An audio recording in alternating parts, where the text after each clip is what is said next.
So I'm gonna kick it off to John. John, talk to me about Kyler Murray, man. Did you guys expect him to get a $200+ million extension yesterday? Yeah, I did wasn't not. surprised. I saw it coming. You know, you didn't hear about it a whole lot. At least I didn't from the outside perspective. Then, bam, all of a sudden it happens. Kyler Murray gets the exact thing that he wanted. He's now the second highest paid quarterback in the NFL behind one Deshaun Watson, I would believe, right? Aaron Rodgers Hope is up so. there as well. Um, I say to myself for Arizona, people over the last 6 months have completely turned on Kyler just because of the way the team has fallen apart in all 3 years of his career later in the year. The leadership, him going out with his tail between his legs in his one and only playoff game. But you look at this from the Cardinals team perspective, this was a no brainer. This was a move that had to get done if you want to win, because frankly, Kyler Murray made this franchise relevant. Outside of that 1 year, Carson Palmer went to the NFC Championship game and got slapped by Green Bay, was it? Right? I'm I thought pretty it was sure it was. wasn't it Carolina? Was it Carolina? You might be right. I think I'm it was forgetting off Carolina. the top of my head and blanking. With Kyler, the year before was Josh Rosen. And that was where you saw this quarterback thing is always an inexact science. More often than not, in the first round, these guys don't work out. Look at Baker Mayfield, the first guy taken. Second guy, Sam Darnold. Third, I'm trying to think. The third was Josh Allen, and then the fourth was Rosen, because Allen went number 7. Many people in that class were saying there are actually some that said I would take Lamar Jackson just watching his highlight tape. And hey, look, if you didn't go any deeper and you saw the highlight tape, you took him first overall, wouldn't have been a bad selection. You never know with these quarterbacks. And for Arizona, they got themselves after winning just 2 games the year before, the best quarterback in the 2019 class. You look at the rest: Drew Luck, Daniel Jones, Dwayne Haskins, may he rest in peace. They are so fortunate to have a quarterback like this, where he's one of the best deep throwers in the NFL, one of the most dynamic runners. He is explosive. You add the weapons on the outside. He's shown he can bring a team to the playoffs. We can talk more about the play calling. We could talk more about the roster and the way the draft picks have been used over the last 3 years that he's been in the NFL. But I say to myself, if you want to take the next step of the team, you need Kyler all in. What if he was holding out? That is the worst possible case of this team, because without Kyler, there is no shot this team's making the playoffs. Sure, it's because Colt McCoy would then be starting, and he's a fine backup, but you don't want him starting for a season. Nonetheless, you need Kyler to take that next step, and in order to have him, you need him all in.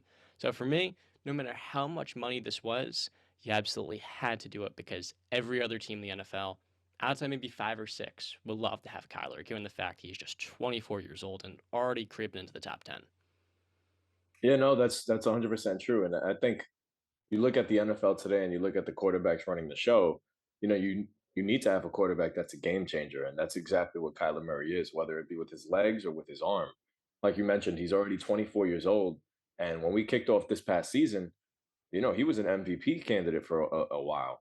So it's hard to see Arizona ever regretting this deal. I think, how long's the extension? Can you read me the numbers again? So it's 230.5 million, only 160 million in guarantees. I say only because Deshaun got his fully guaranteed. So it's good they didn't have to fully guarantee this entire thing, because he's a smaller quarterback. You don't know if these hits are going Mhm. to pile up. Maybe he takes a few rough blows. So about 46 million annually, which is so much. I think that was where it's the second most in the NFL. I'll double check in a second. The extension in terms of years, I'd assume it's 5 years. Yeah, It's 5 years. I'm thinking Okay. the NBA, but yeah, it's 5. Yeah. So looking at his age, 24 years old, 5-year extension. This is the kind of guy that you expect.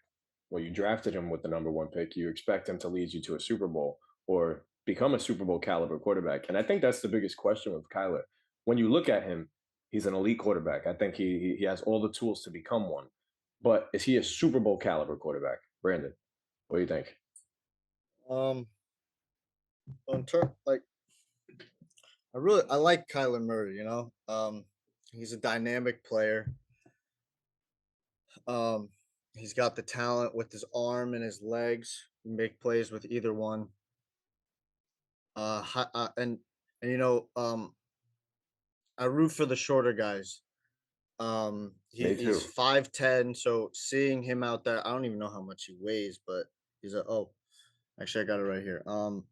I'm surprised he's over two. He's 207 pounds. That was actually shot. I would have thought he would be sub 200. Do they lie about that stuff for quarterbacks? Like for a guy like him? Because to me, it looks like he's 5'9". Oh, you're talking about height?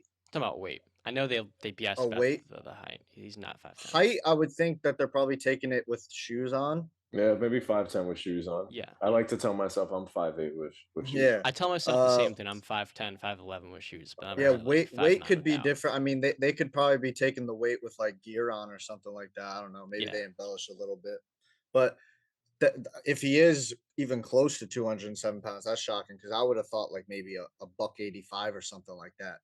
Um, the biggest question that I have with Kyler and the narrative surrounding him is, and John just mentioned it.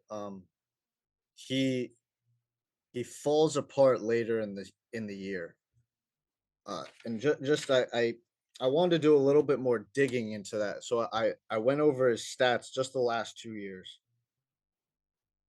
So in 2020, right, in the games 1 through 8, he went 16 touchdowns, 7 interceptions, a 68% completion percentage, 2,130 yards, and a 68.3 QBR. Then in games 9 through 16, he went 10 touchdowns, 5 interceptions, 66 percent completion percentage, 1,841 yards, and a 50.1 QBR. And then in 2021, he only played 14 games. So I did, the first seven and the last seven. So in the first seven, he went 14 touchdowns, 5 interceptions, a 73% completion percentage, which is incredible, 2,000 yards, and a 65.1 QBR. But in the last 7 games, he went 7 touchdowns, 5 interceptions, 66% completion percentage, 1,785 yards, and he dropped to a 49.2 QBR. So when I look at that, I say, I think his size in the NFL playing against grown ass men, and not to say Kyler's not a grown ass man, but in terms of body type, the the the help me out, guys. Accumulation. Cumulative. Accumulation, thank you.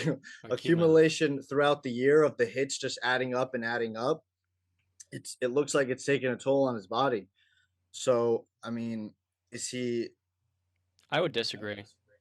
It's not taking a toll on him. Well, I don't think that's the reason why he's fallen apart later in the year. And by Okay. falling apart, I mean the Cardinals are just dropping off significantly. I think one of the biggest things is Cliff Kingsbury's play calling to extend drives that hasn't been up to the level that it is to start seasons. And people will mention ad nauseum that Cliff at Texas Tech and his other schools would consistently fall off in the college seasons. That's just what happens. Because to start a year, you're going to be scheduling against crappy college teams you're going to beat the tar out of. And then later in the year, you'll play tougher opponents. That's not what I'm going at here. I think the actual play calling, as a guy who has to, with Kyler's size, build an offense around that hasn't been up to the par that it needs to be.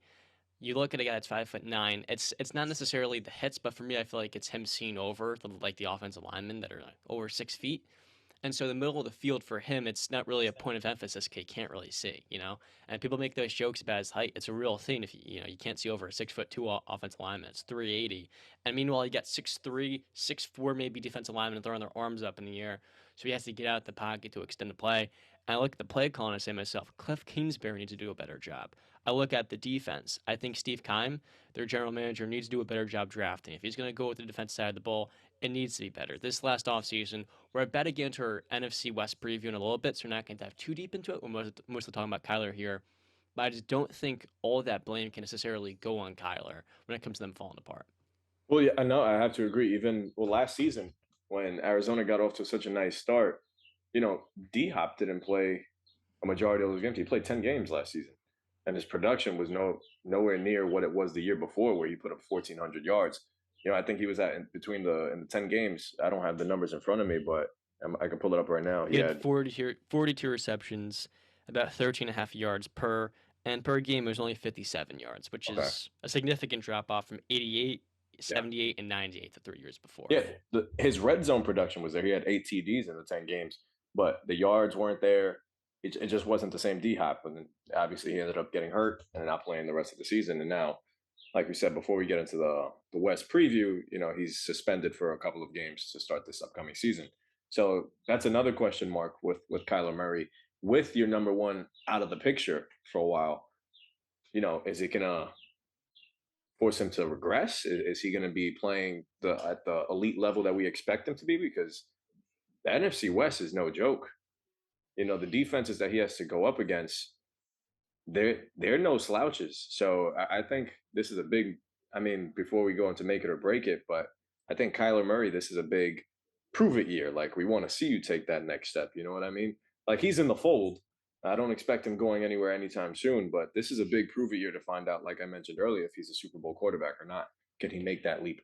Next 3 years, over under in playoff appearances. For me, I'm going to set it at two. Does he make the playoffs all 3 years? Or does he, I don't know how betting actually works. I don't know why I'm saying two. Is he going to make the playoffs in each of these next 3 seasons? Let's answer that. I'd say two. I wouldn't be surprised if they missed this year. Yeah, we're going to I talk would about say that. they're gonna make the playoffs all 3 years. Okay, we're going to dive into this for the NFC West segment. One more thing for playoff wins in the next, we'll go 4 years. Over under, I'm setting at 3.5. Again, four? Less? You said in the next 4 years? Yeah, we're going four for this. 3.5. Is he going Under. over under? Under? I'm going under. I'd say under.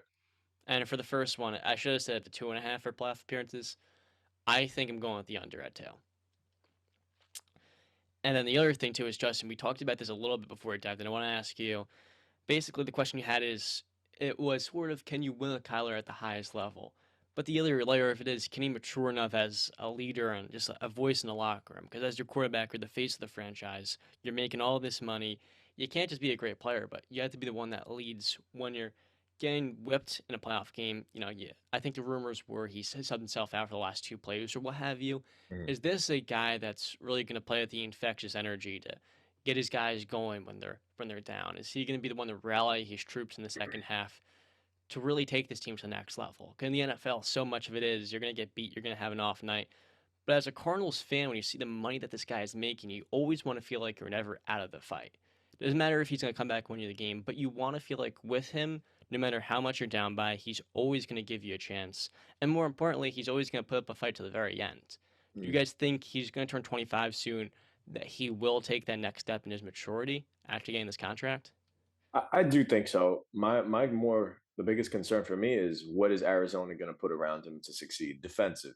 Is the defense going to be up to par with the teams in his division? Because I feel like there's only so much that he can do on offense. He's a dynamic weapon as it is, and as long as he's on the field, paired with D Hop and Rondale Moore and all the other guys that they have in the fold, I believe that this is an offense that he can lead to a Super Bowl, but it's more defense for me. So yeah, I'm all in on the Kyler Murray train. I know I knocked that he's going to that he won't win as many playoff games, but that's just because as long as Aaron Rodgers and Tom Brady are still in the picture, I just don't see the NFC being so clear for guys like him. Brant, what do you think? Kyler as a Super Bowl champ. Um, in the foreseeable future, I don't see it. I don't see a path. I mean, obviously, we're gonna get into the West rankings, but I don't see them beating the Rams. I don't see them beating, like Justin mentioned, an Aaron Rodgers led team or a Tom Brady led team. The West, I mean, not the West. The NFC, though entirely, it's pretty open. Besides the top three teams, so that's why I say in the foreseeable future, I don't really see it. Maybe years down the line, we'll see how the NFC, unfolds with all the teams if they get better, if they get more better quarterback play and better team play. So we'll see. But in the foreseeable future, I don't see Kyler winning a Super Bowl.